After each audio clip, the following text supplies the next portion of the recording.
Mobile games haven't left the best impression on the gaming community. In fact, they're largely seen as a joke in how blatantly they're willing to try to scam you out of your hard-earned money. The base of my career was built on playing and documenting the worst of what mobile gaming has to offer, and one of my biggest videos in recent memory goes over the industry's worst sins. With all this in mind, it's hard to imagine what the most hated mobile game can even be. It would have to be a literal scam game, or something so obvious with its scummy practices that even regular players can scrutinize it and tear it apart. This is the story of a game that was subjected to so much hate that it was deleted in a matter of weeks. News publications told of its addictiveness, the creator was sent death threats, and a lot of phones were smashed along the trail. It's tales of trials and tribulations under the relentless, all-seeing eye we know as the pop culture spotlight. It was a game that started from nothing and ended with nothing, and a creator left struggling to carry the weight of it all until he too buckles to the pressure. This is the story of the most hated mobile game in history, and that game is Flappy Bird? Whoa. Flappy Bird. The one with the bird going through pipes? Why? I've spent the last few weeks going into the intense backlash the game got, but to properly explain it, we have to go over the tale of the least deserved hate campaign in gaming history, to understand not just Flappy Bird, but the creator behind it. Dong Nguyen has a lot in common with the game he'd go on to make. He was a simple, quiet man, living a simple, quiet life. In the daytime, he was working various programming jobs and studying to become an engineer. But at night, he'd turn his attention to game development. He had a particular fascination with mobile games. The way they were straightforward and immediately understandable, maybe he saw his own simple tastes in them, or maybe they just appealed to that. But either way, he started a development company called Dot Gears and began making games. He started with 3 titles, Shuriken Block, Flappy Bird, and Super Ball Juggling. There were supposed to be others, but Dong had a habit of dropping projects rather than finishing them. All 3 of those games relied on simple yet difficult formulas with the goal of getting the highest score. As a one-man team, he couldn't be bothered to work on bigger, more demanding projects, so he'd instead make these. From concept to completion, Flappy Bird was developed in only about 2 or 3 days. The main asset of the bird was actually reused from a cancelled game he canned in the designing stage. Then, it finally came out, and the world was changed forever.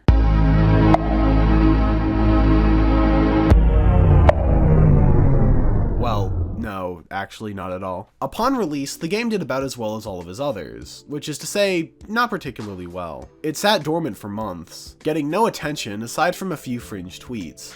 The first thing anyone ever said about the game online was the simple phrase, "fuck Flappy Bird," a sentiment that would only grow alongside it. But in December 2013, it would start gaining some traction. It would be in the top 25 games, and in January, it would hit number 1. Stop! So this game, that barely anyone even played up to that point, suddenly became the most popular game on the App Store, practically overnight. There doesn't seem to be a single concrete reason for this. There was no advertising, or especially viral videos, so I presume it must have just been word of mouth. Flappy Bird's game design was just genius. Looking at other popular games from 2013, Clash of Clans, Candy Crush, and Angry Birds were all built around long-term support. There was a hole in the market for a simple, skill-based game you could play for 2 minutes, and Flappy Bird became that game. People of all walks of life would be able to immediately get it, and could compare scores to see who's better. It looks deceptively easy. The pipes have more than enough room for the bird to fit through. This would cause people that saw the game to download it themselves to beat the scores of those around them. It's sort of like how those fake mobile game ads would have the guy playing intentionally suck complete ass, which annoys the user enough to download the game themselves. It's entirely based around skill, but make one mistake and you have to start over. That makes the game uniquely frustrating. Clash of Clans does a similar reset with the builder base, but there, it's progression. You aren't losing out on your main base in order to get there. Here, you're just restarting, having achieved nothing, especially if you didn't get a new high score. This philosophy is why rage games like Getting Over It work to begin with, and is also what would make Flappy Bird become so universally talked about, as well as so hated. The game would have a second surge after PewDiePie, the most subscribed channel on YouTube, played it in a video. His playthrough having that same tone of frustration that grew increasingly more inseparable from the game's image. And with that, Flappy Bird was taken to heights that only a short list of games can match. Once it finally hit the mainstream, Nguyen was raking in $50,000 a day, and the success of that game catapulted him into millionaire status in just a number of weeks. Nguyen won. He had a hit, but he'd quickly learn that viral success isn't just sunshine and rainbows.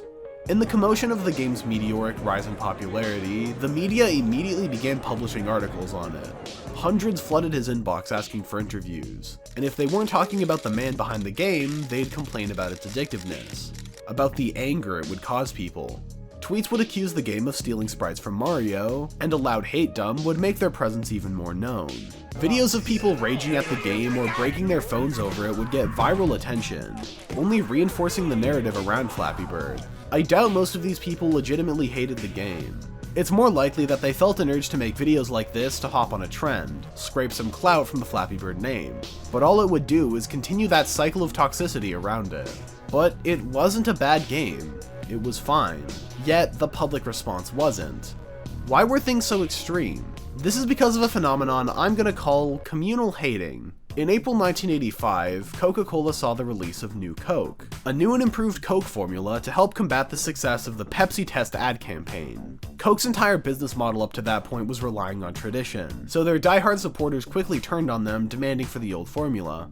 All of a sudden, it became cool to hate Coke, and even people who didn't care or even liked the new formula would join in on hating it, whether for fun or just to be in with the group. I think this is what happened with Flappy Bird. Since its very launch, people were using the frustrating nature of the game to communally hate on it.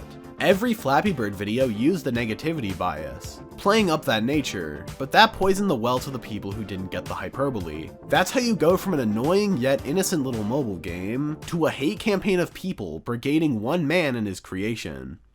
Throughout all this, Nguyen was clearly dreading his newfound celebrity status.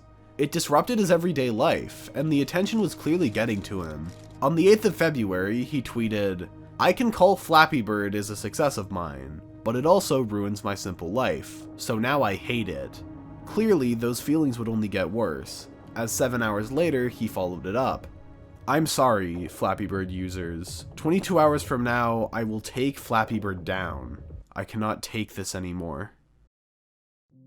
After months of backlash, Coke would finally return to their original formula and would see record sales numbers. The same wouldn't happen with Flappy Bird. It would never come back, and immediately see legendary status because of it. You might expect things to die down. After all, you can't even download the game anymore. But tragically, that would only make things worse. The fans turned on him, begging for the game to return. More articles would be made than ever, and people began making wild assumptions about the nature of its deletion.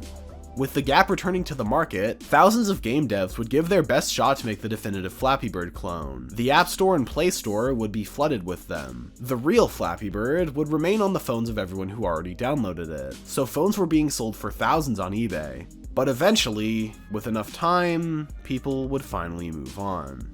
Nguyen would go on to continue developing games that he deemed less addicting, including a new version of Flappy Bird exclusive to the Amazon store called Flappy Bird's Family. He'd never surpass Flappy Bird again, but I don't think he really wanted to. Today, Flappy Bird has completely faded away, only really existing as an idea, and Dong Nguyen can finally return to his simple, peaceful life.